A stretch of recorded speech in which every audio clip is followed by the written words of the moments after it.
Yo, what's going on, people, and welcome back to the channel. Hope everybody's doing good as usual. This week I'm going to show you how G-Ryan makes samples and beats for Partynextdoor into the style of the colours too.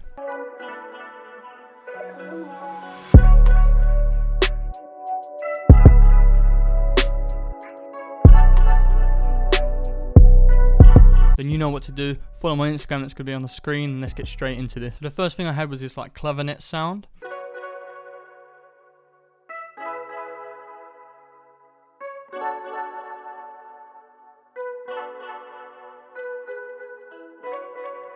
And then all of this is really is major and minor chords. It's pretty simple. I just made them like strums to just give it that nice little vibey and a subtle effect. So with these kind of samples, you want it to be very like modularized and quite lo-fi.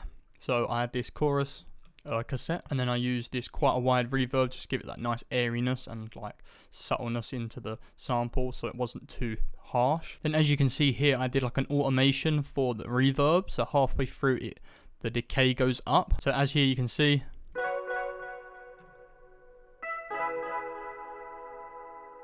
it's just going up and down. Then I used a little bit of delay just to give it that 1/8 space and just give it a little bit more of like a feelness. And then I just took out some lows and highs, took out quite a lot of highs because I wanted it to be very lo-fi, and I just wanted to get rid of the higher frequencies. Then I used this echo boil, which I just used to make it like pan left to right. And then the fourth bar, I just bring it up on an automation so it gives the mix. Secondly, I use like this wah guitar, and it sounds like this because I put halftime on it.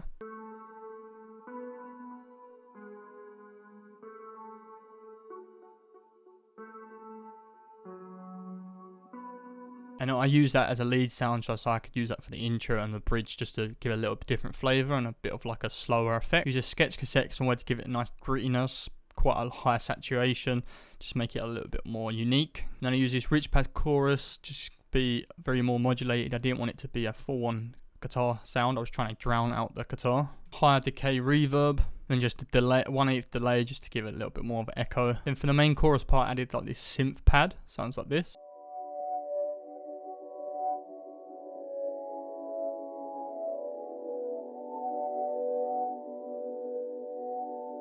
Same chords, just wanted to fill out and just give it a little bit more of like a depth to the sample. Quite a high frequency pad, so I just wanted to give it that lo-fi effect again. So I took out all the frequencies to 760. I wanted to just make it very, very saturated and just like washed out. Then I used the delay just to fill in them gaps, just to make it a little bit more wider, a bit more present. So all these sounds together are quite washed out and very lo-fi, and that's how G-Ryan uses these samples. Just gives it a little bit more of a way you can fit in other textures. So next, for the bridge and intro, I wanted to use my own voice, but I didn't want it to be actually my voice. So here's what it sounds like dry and pitched up. And all I just really with that is auto-tune and reverb. Then with that, I just wanted to give it a nice building effect, so I reversed it, and it sounds like this.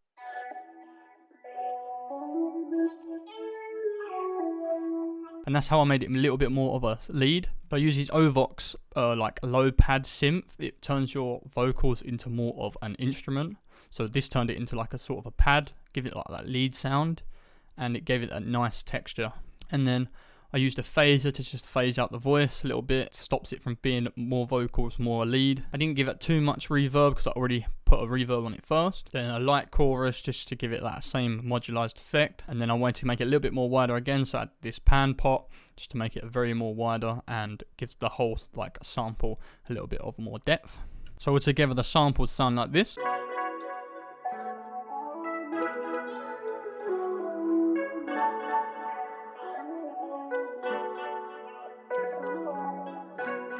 And then here, as you can see, I added this like reverse hi-hat, just gives it a nice texture. Sounds like this.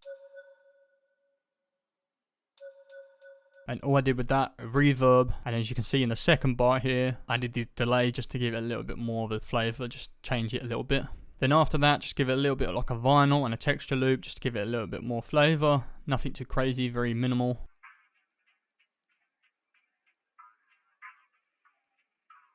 So once that's done, I knew I had the whole basis of the sample, so let's go straight into the drum. In a lot of Partynextdoor's beats, I have a lot of risers, and it just sounds like this, the one I added. First thing I added was this nice hard hitting snare that sounds like this. Then I added these hi-hats to just give it a nice bounce, nothing too crazy.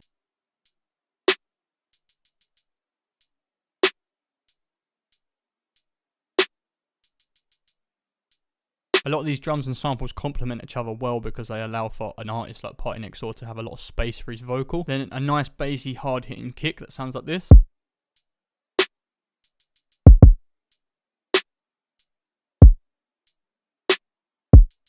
Then we had this open hat. Then I added all this hi-hat and percussion that sounds like this.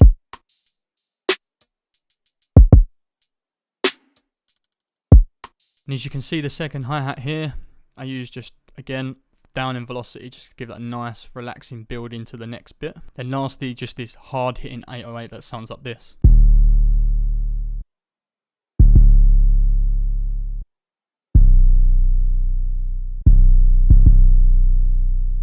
Then altogether the sample sounds like this.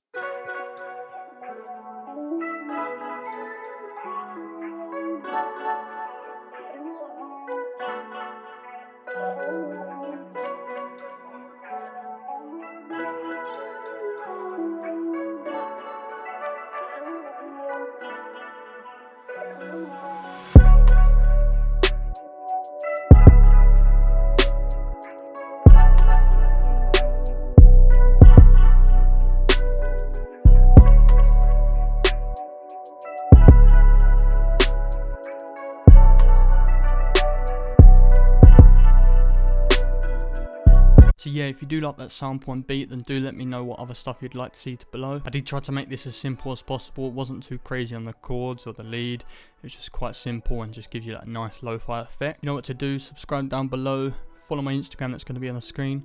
I'll see you in the next one, people. Peace.